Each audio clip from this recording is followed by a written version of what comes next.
Donc, très intéressant. Mais aujourd'hui, moi, la question que j'aimerais poser à nos speakers, c'est de savoir, en fait, est-ce que les startups aujourd'hui trouvent un écho favorable auprès des investisseurs?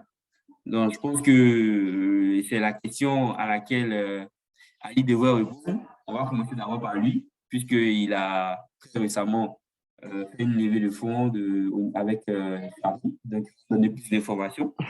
D'accord. Euh, D'accord. Déjà, je pense que savoir si les startups logistiques ont éco-favorables, moi je dirais globalement, il faut savoir que déjà selon des rapports officiels, notamment de McKinsey, depuis la fin de la pandémie, en 2020, on a quand même assisté au fait à une augmentation de l'intérêt des investisseurs avec des montants qui ont carrément doublé pour les entreprises au niveau de la logistique, parce qu'on a pu voir un peu au niveau de la pandémie les challenges qui était là et à quel point en fait aujourd'hui le monde de la logistique qui était vu comme un système ou un monde vieux est en train de se réinventer. Donc les investisseurs aujourd'hui sont quand même très très intéressés par les innovations dans ce domaine-là. Mais attention, il ne faudrait pas se dire parce que c'est un boom, donc je vais juste lancer une entreprise logistique et puis je vais espérer avoir des fonds. L'idée, c'est surtout d'apporter une innovation, donc une nouvelle façon de faire. Il ne s'agit plus au fait de venir avec des systèmes traditionnels, parce qu'aujourd'hui tout tend à se digitaliser. Donc il faudrait tenir compte de ces spécificités-là, des réalités de notre monde post-pandémie, et aussi savoir un peu comment est-ce que ça évolue, et quelles sont les réalités, quels sont les points les plus importants aujourd'hui. Donc ça, ce sont des informations et des éléments à prendre en compte lorsqu'on veut lancer une startup. Ceci étant dit, et je pense que j'ai répondu oui, il y a éco-favorable, mais il faut vraiment tenir compte de toutes ces spécificités-là. Maintenant, à côté de ça, il faut aussi savoir quel type de fonds et quel type de personnes ou quel type d'organisme je vais viser, ok? Et quel type de modèle de financement serait idéal pour ma structure. Globalement, nous, au niveau de Diago, on était d'abord allé sur un modèle de financement classique. Donc, on va avoir des VC qui allaient nous donner des fonds au niveau de tout ce qui est précis. On va faire seed, enchaîner les séries. Mais après, on s'est dit, ça peut prendre peut-être un peu de temps. Pourquoi? Parce qu'on est sur le continent africain, en griffe, et surtout on est en Afrique francophone. Aujourd'hui, il y a énormément de fonds qui sont levés, mais en Afrique francophone, on est vraiment encore un peu au ralenti. Donc, du coup, il fallait trouver rapidement un modèle qui nous permettait d'avoir des fonds et surtout la technologie et les informations nécessaires pour pouvoir grandir. C'est pour cela qu'on s'est penché sur des échanges entre startups. Donc, on a approché globalement des entreprises qui exerçaient dans le domaine déjà depuis 4 ans pour certaines 3 ans, 5 ans au Asoko, qui était Soko Watch à l'époque. On a eu à échanger. Max Abe, comme je le disais, au niveau de l'Égypte, on a eu des échanges avec les CEO. Et on a échangé également avec l'équipe dirigeante de Chari. Et globalement, on s'est attendu sur un modèle qui consistait, au lieu de se dire on va faire chemin seul, il y a un modèle qui permet en fait de garder l'autonomie sur notre business, garder le nom de marque et rejoindre le groupe. Donc, à la fin, in fine, les levées de fonds vont se faire au niveau du groupe et ces fonds levés vont servir à développer les différentes entreprises qui font partie du groupe. Juste pour information, Chari est un groupe qui est basé aux États-Unis et actuellement on a des interventions au niveau de la France, notamment un deal similaire au deal de la Côte d'Ivoire qui a été proposé à une entreprise en France qui s'appelle Test Distribution et au niveau de la Tunisie également et du Maroc. Donc voici les pays qu'on couvre. Donc l'idée c'est de se dire aujourd'hui, on va d'abord attaquer la Côte d'Ivoire avec la marque Jago. À moyen terme, s'exporter dans les différents pays de la sous-région. Donc ça, ce sera avec la marque Jago. On aura une expansion au niveau de tout ce qui est Maroc, Tunisie, Égypte, ça sera avec la marque Chari qui parle beaucoup plus aux personnes à ce niveau-là. Pareil pour test distribution en Europe. Donc l'idée, c'était ça. On a d'abord eu des échanges, on s'est rendu sur place au Maroc pour voir les opérations, rencontrer les équipes. On a reçu la visite d'un des cofondateurs au niveau de la Côte d'Ivoire également pour voir globalement ce qu'on faisait. Notre point clé, et ça c'est ce que je veux aussi préciser là, lorsqu'on recherche des fonds, c'est de se dire quel est notre objectif. Okay? Nous, à terme, on voulait un partenaire qui allait nous permettre à la fois d'être à l'abri, je vais dire, en griffe sur tout ce qui est besoin financier, mais surtout aussi d'avoir la technologie et des partages d'expérience. D'autant plus que sur le marché ivoirien, on a déjà deux, trois concurrents. Wasoko qui est là, ça fera bientôt une année et demie. On a Sandy qui est là, qui était uniquement sur des problématiques de livraison, mais qui commence à s'essayer aujourd'hui à tout ce qui est B2B, e-commerce. Donc, il y avait besoin d'aller vite et de rapidement, en fait, tirer avantage et tirer parti de l'attraction qu'on avait. Donc, on a décidé d'aller d'écarter les options VC, même si là, d'ailleurs, il faut le noter, il y avait énormément d'intérêt de VC, notamment Savio, Venture au niveau de la Côte d'Ivoire, qui est l'entreprise, qui est le cabinet du moins qui a propulsé Camtar, que vous connaissez sans doute. Donc, il a fallu vraiment réfléchir à quelle est la solution optimale pour nous. Au-delà de l'argent, qu'est-ce qui allait nous aider tout de suite au fait à passer de la Ligue 3 à la Ligue des Champions, ok, et avoir les outils nécessaires pour pouvoir jouer dans la Ligue des Champions. Donc, on a décidé d'aller avec Chari et voilà, on a en due diligence, analyse, audit, on a pu trouver un deal et puis je pense qu'aujourd'hui ça va. Donc, pour répondre, je dirais oui, surtout post-pandémie, il y a énormément d'intérêt, mais il faudrait quand même tenir compte de l'innovation. Il faut proposer quelque chose d'innovant. Il ne suffit pas de créer une start-up pour créer une start-up. Deuxième chose, il ne faudrait pas forcément réinventer la roue, mais peut-être trouver une façon subtile de proposer ce qui se fait déjà ou apporter une valeur ajoutée, ou peut-être faire cela dans des géographies où on n'a pas encore de concurrents. Pour le cas de Diago, je pense que c'est la première start-up ivoirienne proposant ce type de service en Côte d'Ivoire. Donc, ça peut avoir aussi ses avantages de lancer sur des géographies où on n'a pas forcément assez de concurrence.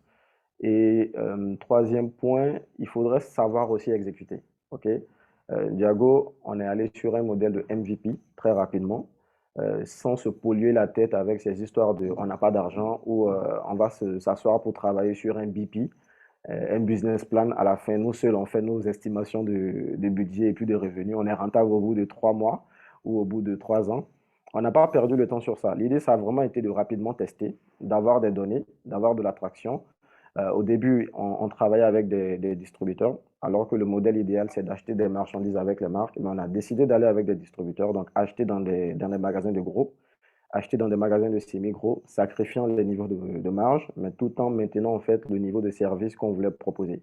Et une fois que tu arrives à dégager de l'attraction, notamment au niveau des GMV, et qu'on a une croissance au niveau des GMV, même s'il n'y a pas de rentabilité nette, tout de suite, au fait, ça attire facilement les investisseurs.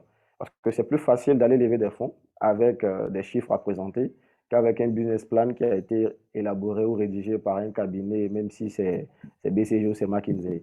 Donc vraiment, l'idée, c'est de trouver une idée qui est innovante ou proposer autrement ce qui se fait, faire en sorte d'avoir de l'attraction et ne pas se laisser polluer au fait par toutes ces histoires de rentabilité.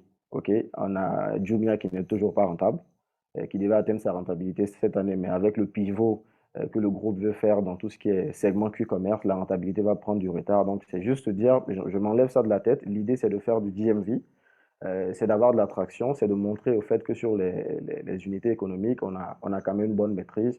Et à partir de là, c'est plus facile au fait de pouvoir avoir des fonds. Donc, c'est facile, mais il faut savoir exécuter. Super, c'est intéressant. Tu as touché plusieurs points. Donc, passons de business plan à expérience du marché. Là, je pense que Ouais, c'est quelque chose qui va parler à plusieurs personnes. Voilà. tout à fait. Et moi, ce qui m'intéresse ici, c'est de comprendre, c'est-à-dire à quel moment on se dit, on va avec un partenaire et on décide de vendre 100% de nos parts. Et OK, après, est-ce qu'il n'y a pas de risque, en fait, au niveau je vais dire, de l'actionnariat et tous ces trucs-là? d'accord. Alors déjà, il faut savoir que dans l'article, vous verrez acquisition, mais ce n'est pas une opération de sortie. Ça n'a pas été une opération de sortie pour nous. Au contraire, ça a été une opération en fait d'insertion un peu plus deeply dans le groupe. C'est juste pour vous expliquer plus simplement. Tu as allô? D'accord, c'est bon? C'est bon? Oui, c'est bon, désolé, je recevais un appel que je devais prendre là.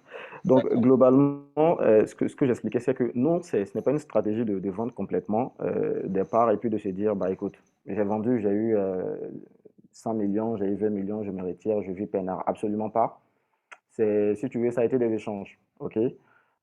Globalement, ça, c'est au niveau de l'opération avec Chari. Maintenant, pour revenir à la question sur les risques, Les risques, il y en a partout. Lorsque je prends déjà le point des VC, lorsqu'on rentre dans une opération de VC, on se fait diluer. Donc, proportionnellement au montant qu'on lève, on va se faire diluer au niveau de pourcentage de capital. Et il y a bien évidemment des risques on n'arrive pas à atteindre les objectifs fixés. Et à chaque fois que les objectifs ne vont pas forcément être atteints, il y a des risques encore de dilution pour compenser les risques des VC, etc. Donc, dans tous les sens, il y a des risques pour ne pas trop m'étaler. Et l'autre volet aussi qu'il faut prendre en compte, c'est que quand tu vas lever des fonds, ces fonds vont servir à développer des solutions IT. Ces fonds vont servir à recruter et puis à atteindre les objectifs qu'on s'est fixés globalement lors de la levée de fonds. Et nous, on a pris en compte plusieurs éléments. Les fonds qu'on peut lever au début, pour une start-up, tu vas passer d'abord par une phase de seed, pré-seed. Très généralement, on est entre 150 et 1 million de dollars. Et globalement, il faudrait encore travailler avec ces fonds pour pouvoir faire ses preuves et à la suite lever encore d'autres fonds. C'est tout à fait intéressant. On peut procéder de la sorte et c'est ce qui se fait de façon générale. Mais dans tous les cas, il y a les risques. Et il y a encore ces reportings qui vont être effectués. Il y aura la pression des investisseurs qui vont être là toujours à voir ce qui se passe. Et globalement, de l'autre côté du deal, avec Shari, il n'y a pas forcément cette limite-là. OK? De un, on a la technologie qui est déjà prête, la technologie Shari qui a été développée pendant 2 ans, 3 ans. Il y a la V2 qui existe. Ce sera juste une adaptation, OK, à nos réalités. Et on est déjà en phase d'adaptation. C'est bientôt fini d'ailleurs. Deuxième volet, en termes de budget, il n'y aura plus à s'en faire. Parce qu'il faut savoir aujourd'hui qu'on peut lever des fonds, on peut faire des annonces pour dire on a levé des fonds et puis la levée des fonds suivante peut ne pas marcher. Et là, l'entreprise se retrouve dans des problèmes. C'est fut le cas d'entreprises qu'on connaît, Afremarket, qui a manqué de lever des fonds à un moment crucial et ça a entraîné la fermeture de la structure. Donc, on s'est dit, on est jeune, on débute, on a des concurrents qui venaient de lever 125 millions de dollars, notamment Wasoko, qui viennent en Côte d'Ivoire. Donc, on peut attendre et se dire, on va à notre rythme. Mais il y avait le risque aussi de ne jamais lever parce que contacter des VC, être contacté par des VC, c'est une chose, mais pouvoir finaliser des rounds, c'est une autre chose. Et cette opportunité, c'était le moyen pour nous d'avoir à la fois technologie, connaissances, mais également les fonds nécessaires pour débuter le plus rapidement possible, tout en rejoignant un groupe qui est déjà présent dans différents pays. Donc, on a analysé les pour et les contre.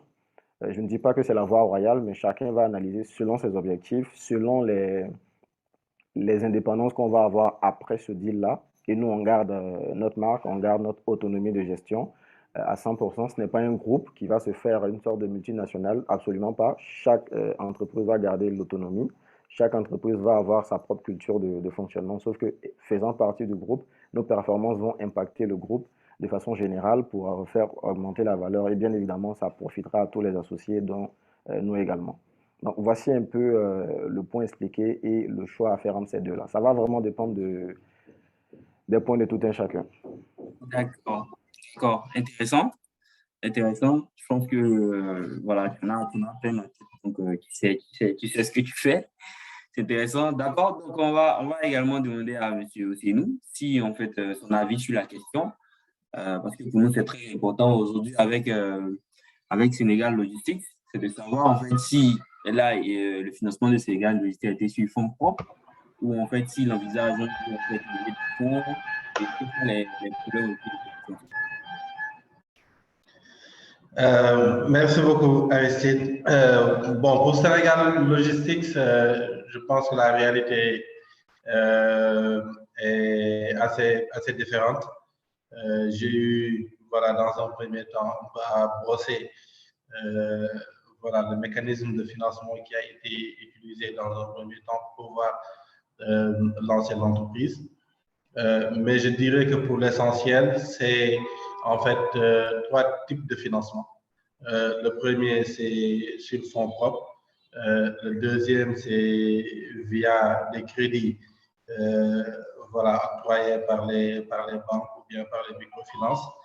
Et la troisième source de financement, c'est en fait le réseau, en fait, les amis proches, la famille, etc.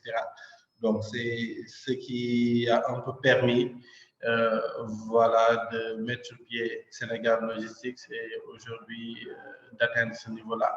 Maintenant, concernant voilà, l'approche investisseur et tout, honnêtement, je n'ai pas encore eu à exploiter ce volet-là parce que quand même, je tiens beaucoup à garder en fait mon autonomie. Parce que ce qui se passe dans la majeure partie des cas, à partir du moment où on a un investisseur ou bien des investisseurs qui décident de financer une activité entrepreneuriale, on n'a plus cette main mise voilà, qu'on devrait avoir sur l'entreprise et voilà, on a cette obligation tout le temps voilà, de rendre compte et je pense à dans une certaine limite, ça restreint un peu les champs d'action. C'est pourquoi, en fait, je n'ai pas encore exploité ce volet. Je n'ai pas essayé de lever des fonds via des investisseurs. Je pense que là, actuellement, nous sommes en train de faire notre petit bonhomme de chemin à travers les moyens dont nous disposons. Et juste pour rappeler que, globalement, je ne sais pas quelles sont les statistiques au niveau de l'Afrique, mais par exemple, si on se base sur le rapport du recensement général des entreprises qui a été effectué par l'Agence nationale de la statistique et de la démographie, le constat qu'on a, c'est que aujourd'hui, 20% des montants qui sont investis dans les entreprises se fait sur capital, sur fonds propres. En fait, c'est la personne qui va investir dans un business bien donné, qui prend le soin d'investir jusqu'à 20% de son capital pour pouvoir faire fonctionner son entreprise.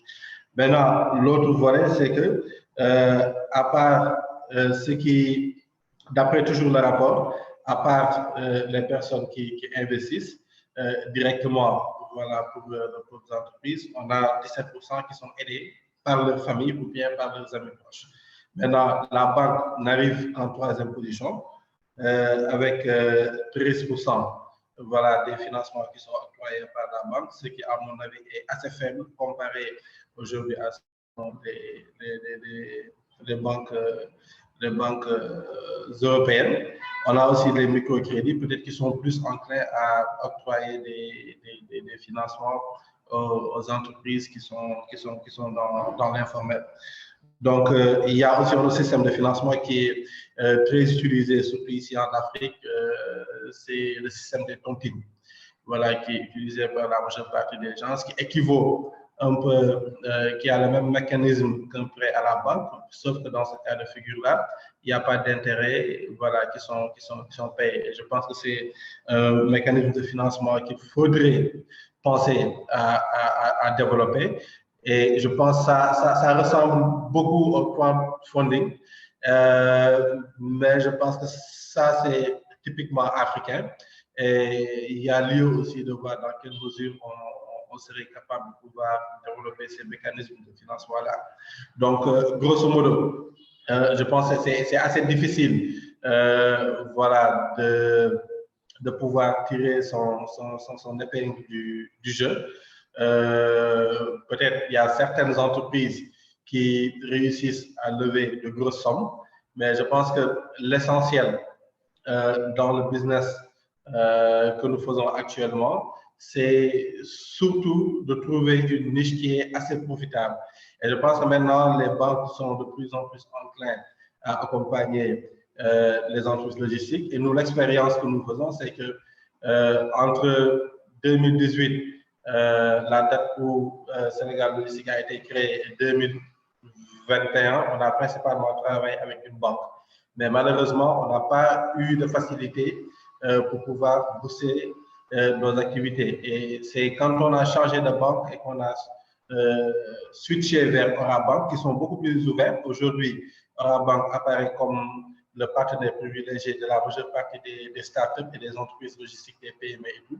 Je ne sais pas si c'est le cas pour les autres pays, peut-être les autres intervenants pourront le dire, mais ici au Sénégal, je pense qu'Orabank est en train de faire un travail remarquable dans ce sens-là, parce qu'elle est en train d'accompagner les nouvelles entreprises, les startups, basées principalement sur déjà le marché que ces entreprises ont, les entreprises avec lesquelles voilà, les startups travaillent, parce que derrière aussi, il faut qu'il y ait en fait une preuve de rentabilité de l'entreprise. Parce qu'à un moment donné, ce qui freinait le plus les banques par rapport au financement des entreprises, c'était de trouver une compagnie qui était assez profitable et qui pouvait permettre d'assurer, en fait, de s'assurer que les fonds qui sont financés sont retournés dans les délais impartis.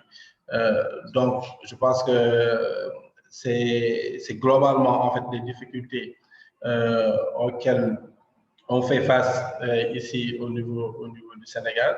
Et je pense que les choses sont en train de changer. Aujourd'hui, on a des entreprises qui sont là. On peut citer le cas de Chargé, par exemple, qui ont levé jusqu'à 750 millions d'euros très récemment. On a aussi 750 000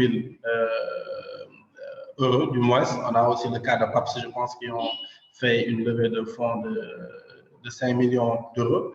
Et je pense que tout ça, ce sont des investissements en fait au but de très bonnes choses, surtout pour le monde logistique, parce que en fait, le constat qui est fait, c'est que toutes ces entreprises-là qui reçoivent des investissements, qui reçoivent des financements, sont des entreprises qui sont typiquement africaines.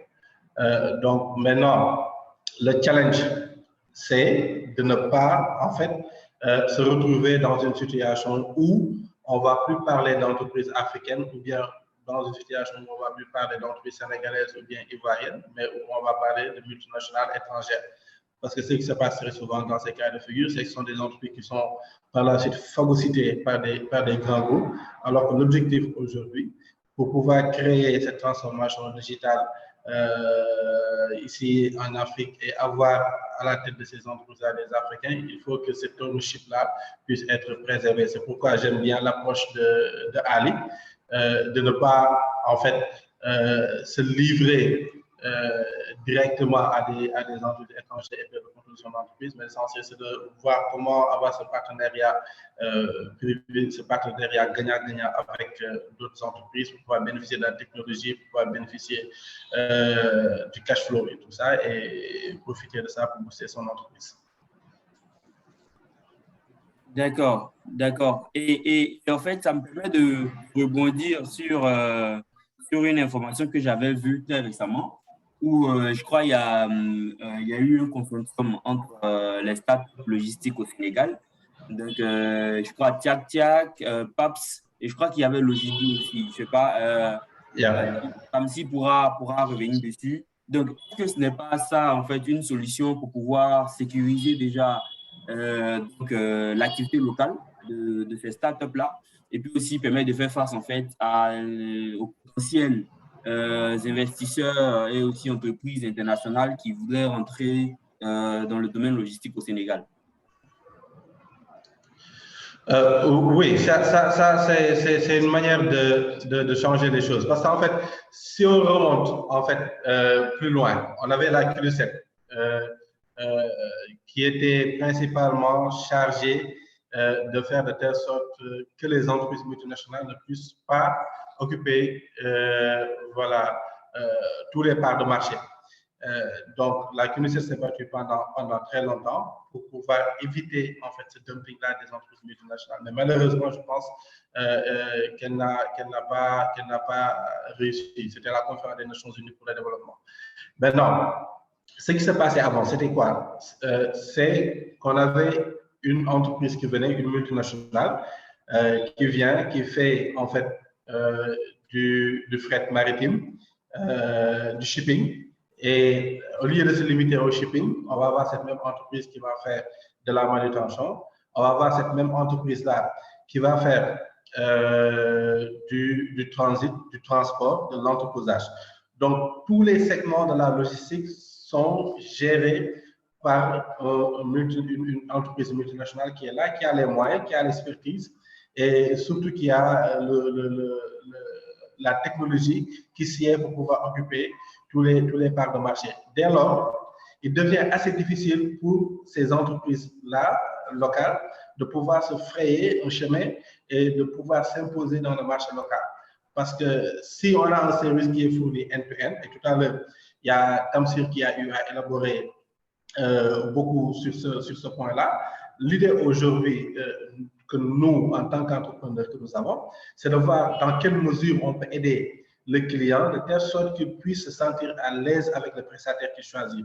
Aujourd'hui, le client doit, en choisissant par exemple de travailler avec Logideux, avoir ce que les Anglais appellent le peace of mind. Ça veut dire s'assurer que le travail sera très bien fait, mais derrière, il faut que la digitalisation puisse être assez avancée pour pouvoir permettre à ces clients-là de suivre de bout en bout son expédition et de savoir à quel moment il sera livré. Et ça, je pense que c'est cet impact-là que nous amenons. Mais pour revenir à mon premier raisonnement par rapport à l'occupation du marché par les multinationales, je pense que aujourd'hui, si ces entreprises-là, Logito, PAPS, Tech, Sénégal Logistique, Diago, etc., commencent à émerger, ce sera un déclic parce que les clients finaux auront la possibilité de bénéficier du même service dont ils bénéficient en contractant avec une grande société multinationale. Et c'est à partir de ce moment-là vraiment que ces entreprises-là, qui sont des entreprises locales, pourront tirer leurs épingles du jeu.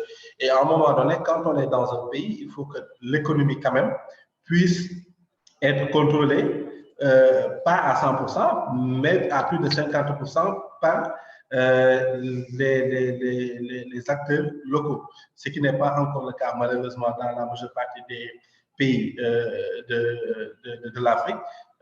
Et moi, l'exemple que je donne très souvent, c'est l'exemple de la Mauritanie, qui fait un excellent travail sur ce côté-là, parce qu'aujourd'hui, on ne peut pas aller en Mauritanie et créer une entreprise sans que 51% ou bien plus de 50% des parts appartiennent à un acteur local.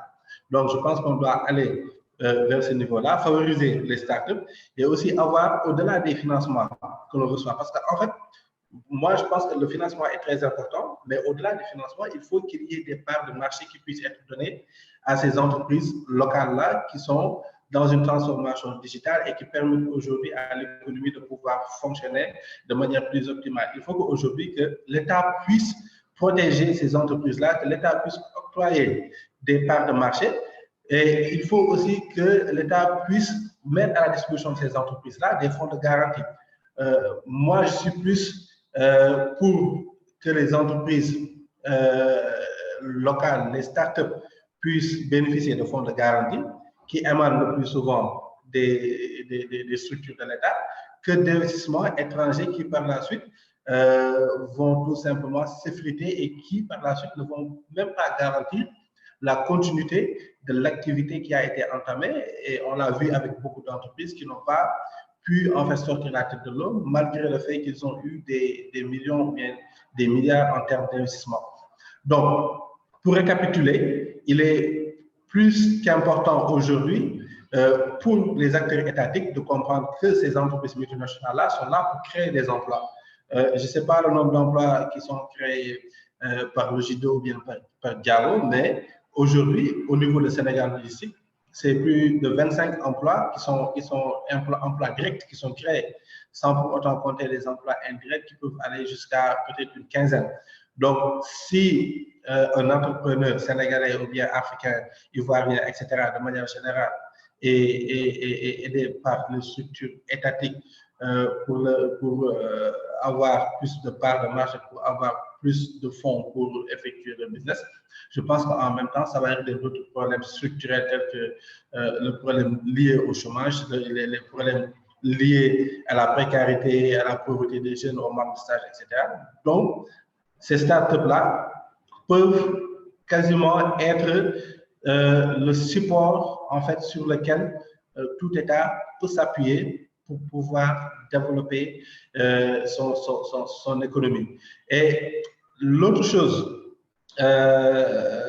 l'autre chose en fait que je voulais partager un peu avec vous, c'est aujourd'hui au niveau du Sénégal, on se rend compte que lorsqu'on parle d'économie, on va vous parler principalement de trois secteurs d'activité.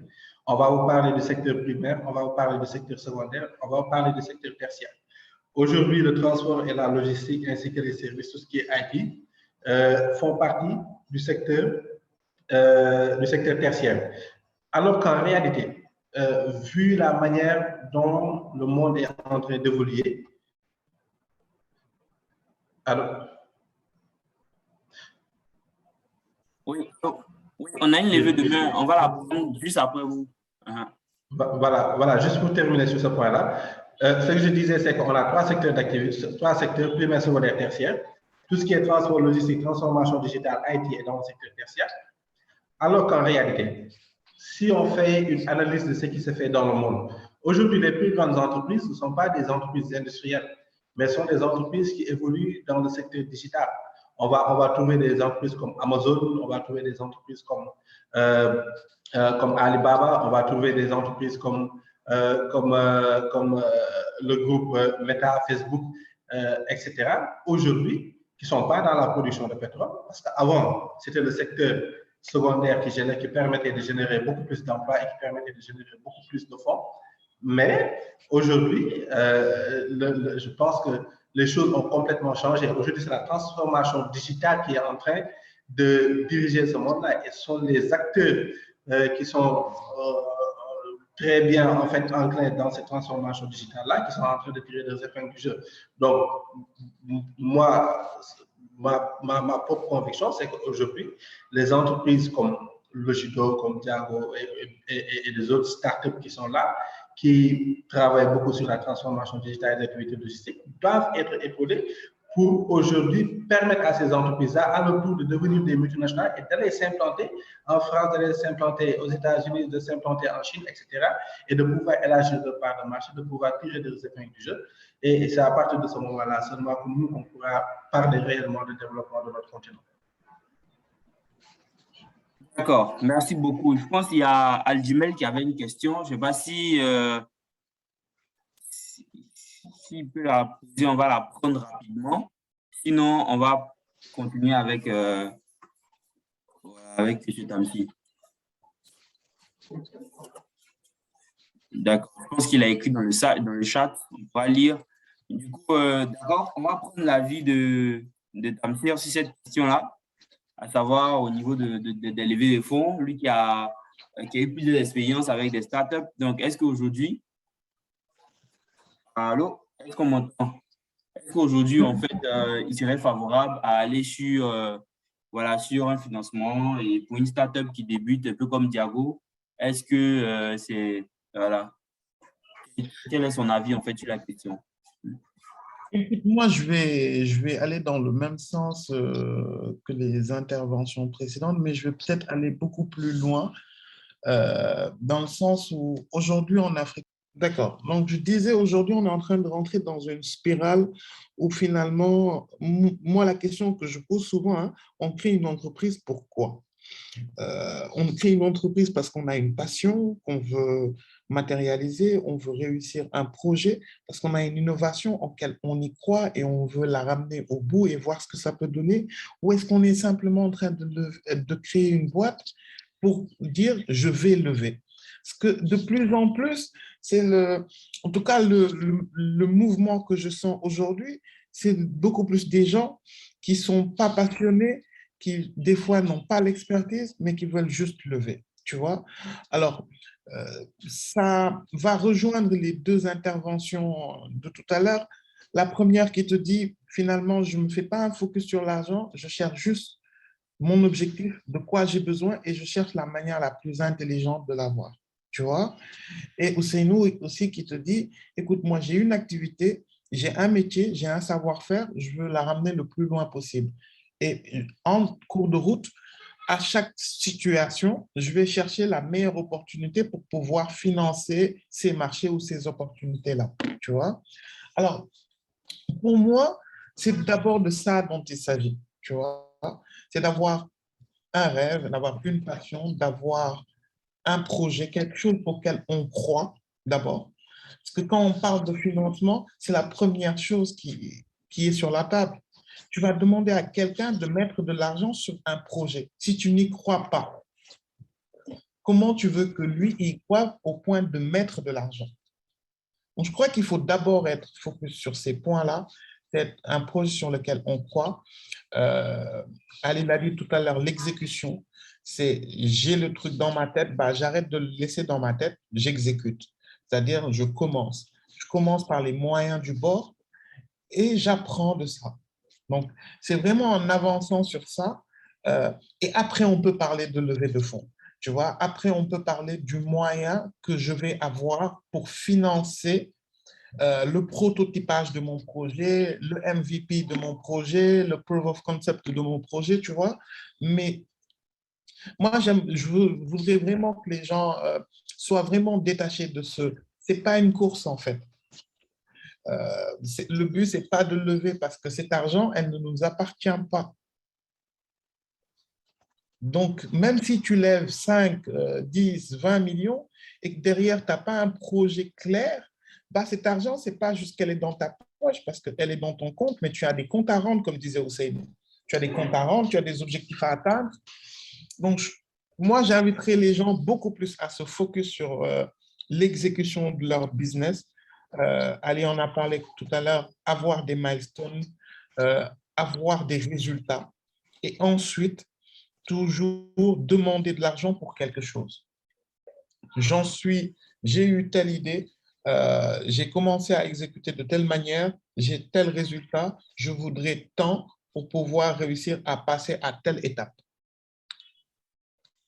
Et là, à ce moment, effectivement, après, on pourra rentrer sur les moyens, les banques, comme aussi nous en parlait, d'autres acteurs qui sont dans le même secteur, c'est des partenaires stratégiques, des VC, mais d'abord, vraiment se concentrer sur le business qu'on a, ce qu'on veut en faire, qu'est-ce qu'on a réussi à faire et quelle est la next step. Quand même en termes de levée, il y a plusieurs niveaux de levée. Donc, chacune d'elles, c'est pour valider un palier. Donc, beaucoup plus se focus sur ces paliers-là.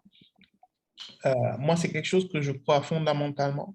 Après, les types de financement, c'est vraiment, ça dépend de la personne, de l'environnement et surtout de la maturité de son projet. Mais à the end of the day, le point qui va faire la différence, c'est l'exécution.